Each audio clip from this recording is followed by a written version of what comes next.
नमस्कार मित्रमैत्रिणींनो, जर तुम्हाला आपल्या चॅनलवरच्या कथा आवडत असतील तर लाईक करत जात जा आणि चॅनलला सबस्क्राईब करून बाजूची घंटी दाबा आणि ऑलवर सेट करा. म्हणजे जेव्हा जेव्हा मी नवीन व्हिडिओ किंवा कोणतीही नवीन पोस्ट अपलोड करेन तेव्हा ती सगळ्यात आधी तुमच्यापर्यंत पोहोचेल. धन्यवाद. तर वळूया आपल्या कथेच्या पुढच्या भागाकडे.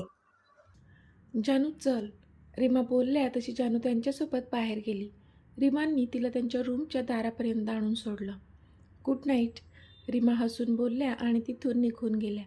पण दार उघडण्याच्या आधीच जानूची मात्र धडधड प्रचंड वाढली. इथे अमित कधीपासून तिची वाट बघत इकडे तिकडे येरझाऱ्या घालत होता. तसा त्याला दार उघडण्याचा आवाज आला तसं त्याने तिकडे पाहिलं तर जानू दार उघडून आत येत होती. तो पटकन तिच्याजवळ गेला. काय जान, किती तो उशीर, कुठे होतीस तू? तो अधीर होऊन बोलला, पण तिला मात्र हसायलाच आलं त्याचा तो केविलवाणा चेहरा बघून. आता पुढे.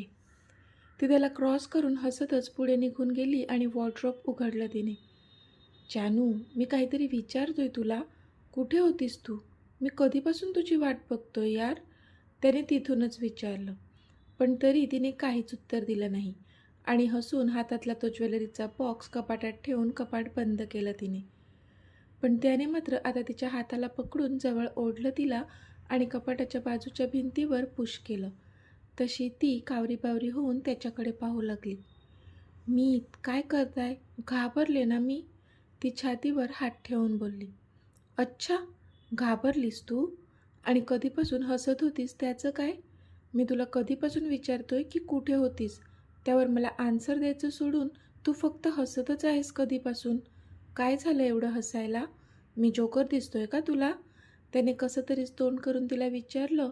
तसं पुन्हा तिच्या तोंडून हसू फुटलं आणि ती जोरातच हसू लागली. तसा तो डोळे बारीक करून तिच्याकडे पाहू लागला.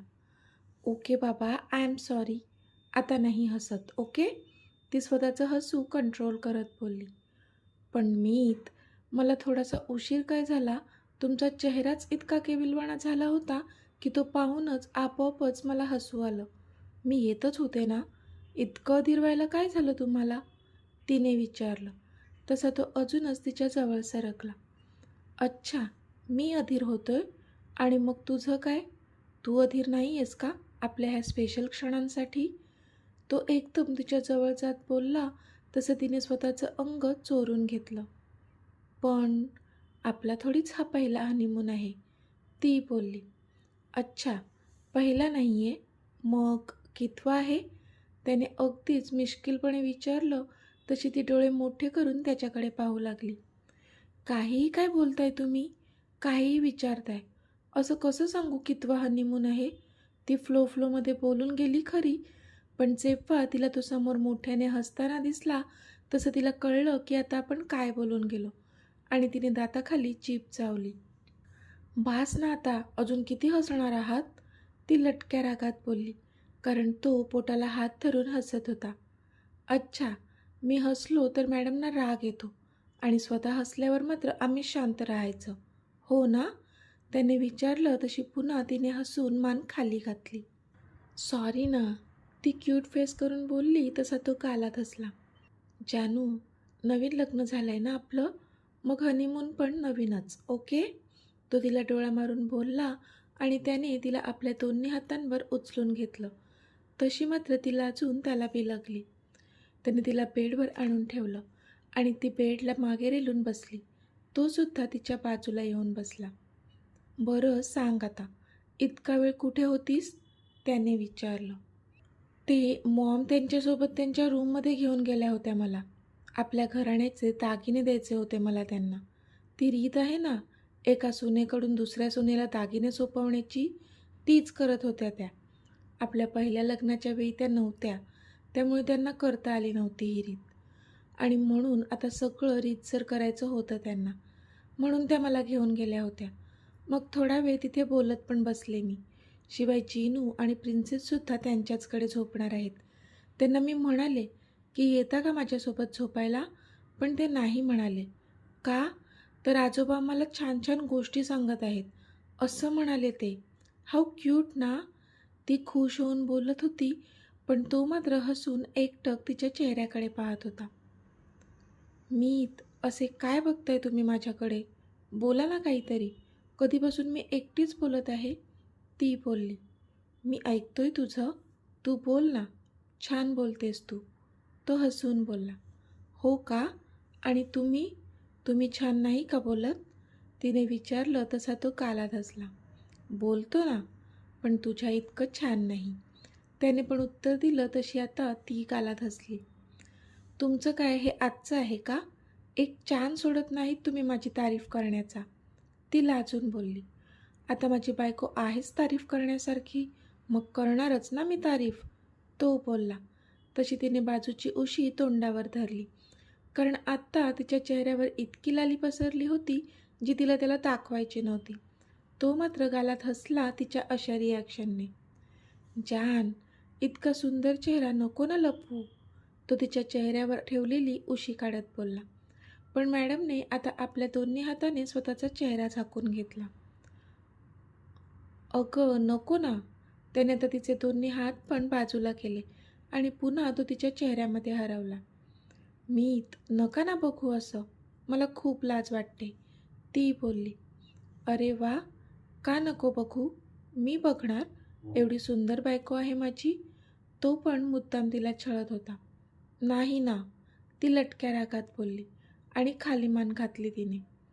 जानू, तुला माहिती आहे आज तू किती जास्त सुंदर दिसतेस. खूप खूप सुंदर दिसतेस तू ह्या ड्रेसमध्ये. मला तर वाटत होतं की एखाद्या राज्याची राणीच उतरून मंडपात येत आहे. तो बोलला तशी मात्र ती आता गालात हसली. मग आहेच मी राणी, माझ्या राजाची राणी. ती त्याचा हात हातात घेऊन त्यावर किस करत बोलली. अच्छा, आणि मग मी कुठला राजा? त्याने हसून विचारलं तसं तिने त्याला जवळ ओढलं. सांगू? तिने विचारलं. सांग ना जान, त्याने सुद्धा अधीर होत विचारलं. माझा राजा. You are the king of my heart. ती बोलली. हो ना? त्याने विचारलं. तशी तिने होमध्ये मान हलवली. पण बोलण्याच्या ओघात तिला कळलंच नव्हतं की तिने त्याला जवळ ओढलंय आणि आता तो तिच्या खूपच जवळ आहे. त्याचे श्वास जेव्हा तिला तिच्या चेहऱ्यावर जाणवले तशी तिला कल्पना आली की तो आपल्या खूपच जवळ आहे आणि तिची धडधड वाढली आणि तिने स्वतःचे डोळे मिटले. जान, त्याने आवाज दिला तशा तिने तिच्या त्या काळ्याभोर दाट पापण्या वर करून त्याच्याकडे पाहिलं. ती बोलली. तुला सांगू, जेव्हा तू मंडपात आली होतीस ना, मी तुझ्याकडे पाहतच राहिलो होतो. पण सगळ्यात जास्त मला अट्रॅक्ट केलं असेल ना, तर ते तुझ्या ह्या नथने. हिच्यामुळे तुझ्या सौंदर्यात अजून जास्त भर पडली. तो बोलला पण तिची मात्र लगेच कळी खुलली आणि तिने तिचे पांढरे शुभ्र दात दाखवत मोठी अशी स्माईल केली. थँक्यू, ती लाजून बोलली आणि तिने त्याच्याकडे पाहिले तर त्याची नजर तिला आता तिच्या त्या नाकात घातलेल्या गोल नथेवरून खाली येत तिच्या ओठांवर स्थिरावलेली दिसली. तसे आपोआपच तिचे श्वास वाढले. मीत, ती काही बोलणार त्याआधीच तो हळूहळू तिच्या ओठांवर झुकू लागला. तसे मात्र तिने तिचे डोळे मिटून घेतले आणि तिचे ओठ एकमेकांपासून विलग झाले, त्याच्या ओठांच्या प्रतीक्षेत. पण कधीपासून त्याच्या प्रतीक्षेत असणारे तिने हळूच डोळे उघडले, कारण तो जवळ येऊनही अजूनही त्याने तिला किस काही केला नव्हताच. तिने पाहिलं तर अजूनही तो तिच्या तितक्याच जवळ होता, पण ओठांना ओठ मात्र भिडले नव्हते अजून. ती प्रश्नार्थक नजरेने त्याच्याकडे पाहत होती. जान, तुझी ही नथ मला कितीही आवडली असली ना, तरी आत्ता मात्र तिचा अडथळा नकोय मला. तो बोलला. तिला आधी तर काही कळलंच नाही, पण नंतर लक्षात आलं की तिची ती गोल नथ इतकी मोठी होती की तिच्या ओठांवर पण येत होती आणि त्यामुळेच तो कधीपासून तिला किस करू शकला नव्हता. मे आय? त्याने तिच्या नाकातून ती नथ काढण्यासाठी तिची परवानगी मागितली. तशी तिने हसून होमध्ये मान हलवली, पण त्याने मात्र ती नथ हाताने न काढता हळुवारपणे आपल्या दातांनी काढली. तसा तिने एक मोठा श्वास घेतला. ती नथ वरूनच तिच्या नाकात प्रेस केली होती, त्यामुळे त्याच्या दातांनी हलकेच ओढल्यामुळे पटकन निघाली होती आणि आता त्याचा मार्ग मोकळा झाला होता.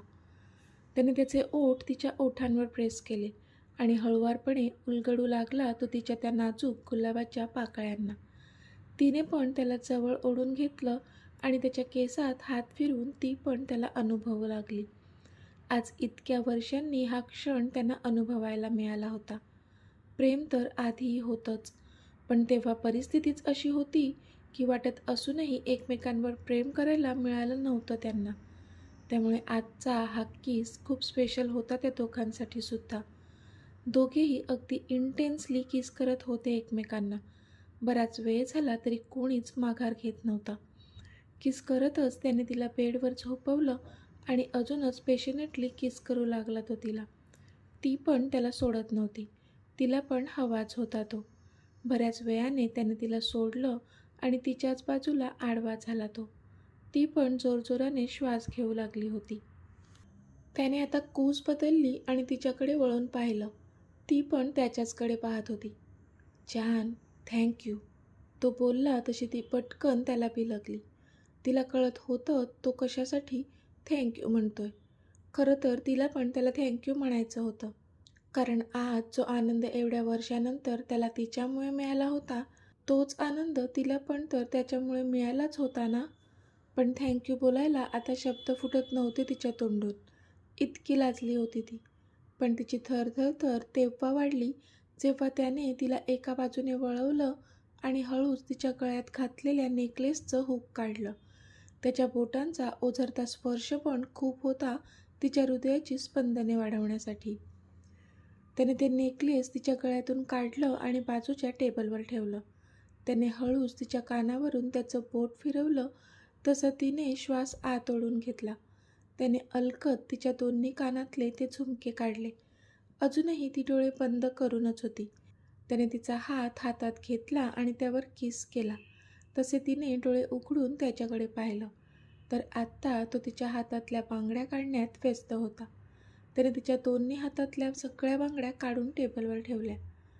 आता त्याने तिच्याजवळ पाहिलं तर ती भेदरलेल्या नजरेने त्याच्याकडे पाहत होती. तो तिच्याजवळ थोडा झुकला आणि त्याने त्याची तर्जनी तिच्या कपाळावर ठेवली. तसे तिने तिचे डोळे मिटून घेतले. त्याने ती तर्जनी तिच्या कपाळावरून खाली सरकवत आणत तिच्या ओठांपासून गळ्यापर्यंत आणली आणि आता गळ्यावरून खाली उतरवून तिच्या खोल गळ्यापर्यंत आणली. तसा तिचा ऊर वेगाने वर खाली होऊ लागला. पण त्याने ती तर्जनी अजून खाली आणत आता तिच्या पोटावर थांबवली होती. तिच्या कमरेवर बांधलेला तो कमरपट्टा त्याने त्या तर्जनीने हळूच ओढला. तशी तिने दोन्ही हाताने बाजूची बेडशीट घट्ट आवळली. त्याने त्याचा हात हळुवारपणे तिच्या पोटावर फिरवत तिला एका बाजूला वळवलं आणि त्याचा हात आता तिच्या कमरेवर बांधलेल्या त्या कमरपट्ट्याच्या हुकवर नेला आणि ते हुक उघडून तो कमरपट्टा तिच्या कमरेपासून वेगळा केला. त्याच्या अशा करण्याने तिच्या शरीरात असंख्य विजा कडकडत होत्या आणि पोटात तर फुलपाखरांनी जणू धुमाकूळ घातला होता. आता मंगळसूत्र सोडल्यास तिच्या अंगावर एकही दागिना नव्हता. तरीसुद्धा तिचं ते आरसपणे सौंदर्य काही कमी झालेलं नव्हतं. असंही सुंदर दिसण्यासाठी तिला कधी दागदागिन्यांची गरजच पडली नव्हती. इतकी ती जन्मताच सुंदर होती. जान, त्याने तिला स्वतःजवळ वळवून हाक मारली. तशी कधीपासून डोळे बंद करून असलेल्या तिने डोळे उघडून त्याच्याकडे पाहिलं तर त्याने त्याच्या अंगातला तो जोधपुरी सूट काढून टाकला होता आणि आता तो शर्टलेस तिच्या समोर होता. तिचा तर श्वासच अडकला त्याला तसं शर्टलेस पाहून. तिने हुंकार भरला, कारण तो कोणत्या प्रतीक्षेत आहे हे माहीत होतं तिला. त्याने हळूच तिच्या केसांमधून हात फिरवला तसे तिने पुन्हा डोळे मिटून घेतले. तो हळूच तिच्यावर झुकला आणि त्याने तिच्या कपाळावर किस केला. हळूच खाली येत त्याने तिच्या नाकावर आणि दोन्ही गालांवर किस केला. मग तिच्या त्या गुलाबी ओठांवर ओठ टेकून पुन्हा एकदा त्या ओठांची चव घेऊन बाजूला झाला तो. मीत, ती अस्पष्टरित्या बोलली, पण ती पुढे काही बोलणार त्याआधीच. काहीच बोलू नकोस जान. श्श. त्याने तिच्या ओठांवर त्याचं बोट ठेवलं. तसं तिने त्याच्याकडे पाहिलं. जान, मला माहीत आहे आज आपल्या लग्नानंतरची पहिली रात्र आहे. पण तो बोलता बोलता थांबला. पण काय मीत? तिने आश्चर्याने विचारलं. जान, इतक्या वर्षांपासून मी नीट झोपलोच नाही आहे. मला शांत झोप मिळालीच नाही ग. मला आज तुझ्या कुशीत शांत झोपायचं आहे. अगदी शांत. प्लीज. तो बोलला तसं मात्र तिच्याच डोळ्यात पाणी आलं. मीत. तिने उठून पटकन त्याला मिठी मारली. तिला पण कळत होतं त्याचं दुःख. इतकी वर्ष दुरावा सहन केला होता त्याने. एकटाच लढत होता परिस्थितीशी. तिच्याजवळ तरी तिची मुलं होती, पण त्याच्याजवळ तर त्याच्या एकटेपणाशिवाय काहीच नव्हतं. कशी झोप लागणार होती त्याला? मीत, तुम्ही इथे या. ती आता थोडी सरकली होती आणि त्याला जवळ बोलावत होती. तसा तो तिच्या जवळ सरकला. तिने पटकन त्याला आपल्या कुशीत घेतलं. त्याच्या अंगावर कम्फर्टर दिलं. बाजूच्या रिमोटने रूममधल्या सगळ्या लाईट्स ऑफ केल्या. तो पण तिच्या कुशीत शिरून शांत पडून राहिला.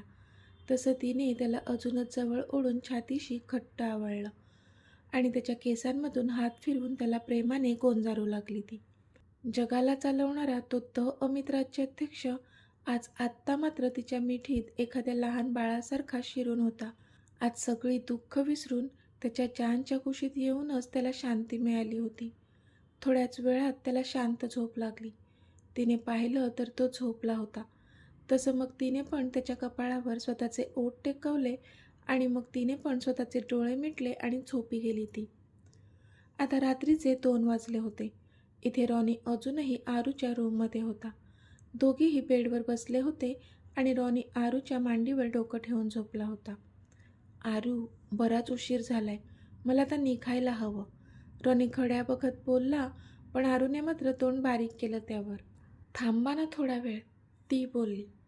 थोडा वेळ करून आता 2 वाजत आले आरू, तो बोलला. प्लीज, ती बोलली. हट्ट नको करू डिअर, 2 वाजत आले आहेत आणि मी असं इथे तुझ्या रूममध्ये इतक्या लेटपर्यंत थांबणं बरं नाही दिसत, तो बोलला. का बरं नाही दिसत? तुम्ही होणारे जावई आहात ह्या घरचे, ती बोलली. हो, माझ्या बॉसला जर कळलं ना की मी इतक्या लेटपर्यंत त्यांच्या बहिणीच्या रूममध्ये होतो तर विदाऊट बँड बाजा आत्ताच वरात काढतील ते माझी, तो बोलला. तसं मात्र ती खळखळून हसू लागली. अगं हसतेस काय? खरंच, तो बोलला. हसू नाही तर काय करू? इतकं काय घाबरतं तुम्ही माझ्या ब्रोला, तिने विचारलं. घाबरावं लागतं डिअर, आणि तुझा ब्रो असेल नंतर.